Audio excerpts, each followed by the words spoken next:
Remember, we talked about this video, and the people that are in the video, the commentators and the scholars, I'm familiar with most of them through their books, or sometimes a lot of talks that they've given. I've watched them online.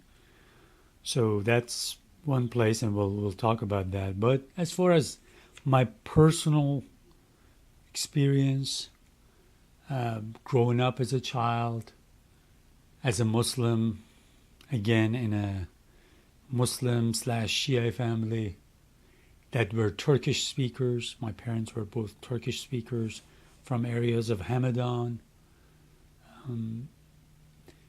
The impressions of the rituals I remember were the Taziyah ritual and Sina Zani, and you can find articles and pictures about them or even videos online. It gives you an idea that especially the first part of the month of Muharram, and then of course the celebration of birthday of the 12th Imam, Imam al-Zaman, in the Shia Islam that we were followers. They call them 12ers because there's 12 Imams, and we celebrate the birthday of the 12th Imam. That's pretty big. It's almost like Christmas in a sense that you light the streets and everything. You don't have a Christmas tree or anything like that, but it's very festive mode, and it's pretty nice. I always remember that fondly. And of course, you got the month of Ramadan, where the 30 days of the year that majority of Muslims fast during the daytime. Or my parents never told us we have to fast, but they said we have to be courteous and respectful of others when we step out of the house. Make sure we don't eat or drink anything till people start breaking their fasts in the evening. So those are some of the important things. The most important thing, though, truly the most important thing that has left a huge impression on me, more than anything else, I would say, is that my parents never bad-mouthed anybody else's religion.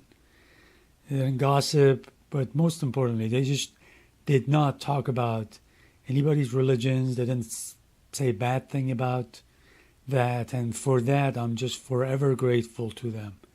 That's probably the most important thing. If there was anything of the religious upbringing that I'm grateful for, and I remember vividly that it's almost like etched in my heart and mind. That's the fact that they were, as much as humanly possible, kind to others. Okay, I'm going to show you a few works. This is very fast-paced. It's a teaching company course.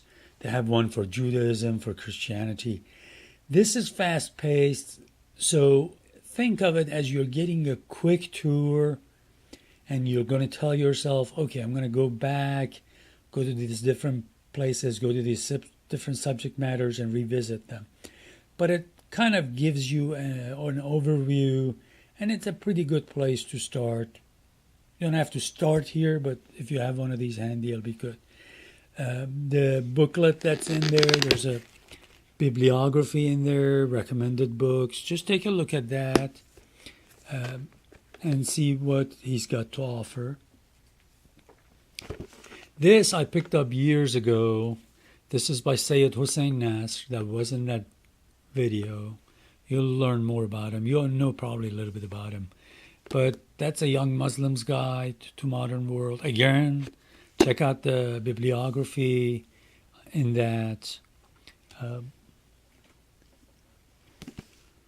Reza Aslan's No God But God. It's written well, so just read it.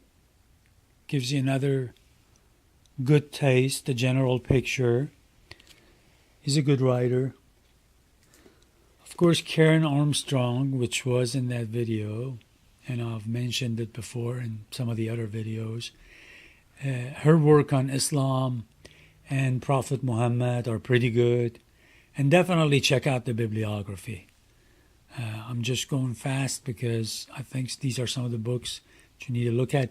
Now, all of these people have videos online, talks online that you should check out.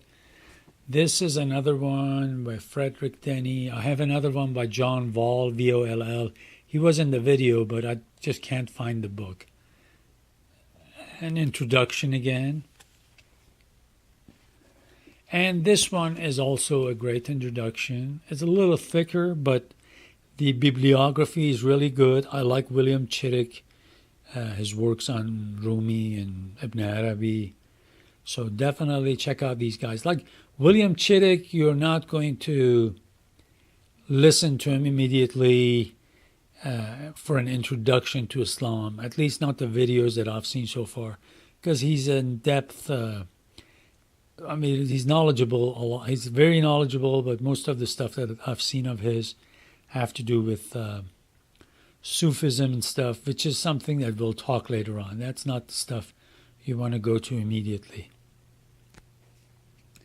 So we'll cover a few other books, and just remember, take a look at these and look at their bibliography. And that should cover it. Karen Armstrong, because she comes from a different tradition too, it's her works are good, really good. And we want that. We want people with different backgrounds, as long as they're not very, they're not biased, and also, of course, they should be knowledgeable. So these are some of the ones. Just take a look at them, and I'll have more books and video, audio resources to show you.